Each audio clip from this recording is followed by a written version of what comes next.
In this guide, I'm going to show you guys how to add payment method on Instagram.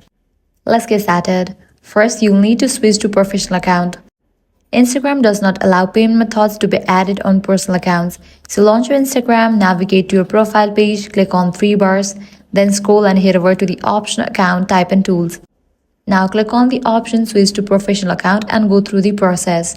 Once you complete this process, you'll be able to add the payment method on Instagram. Now you can head back and go to settings and activity page.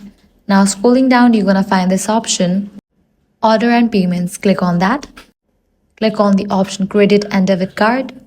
Now from here, you are able to add the payment method. Provide your payment details and add it. This way you can easily add payment method on Instagram. If you are not able to do that, you can also update your Instagram app.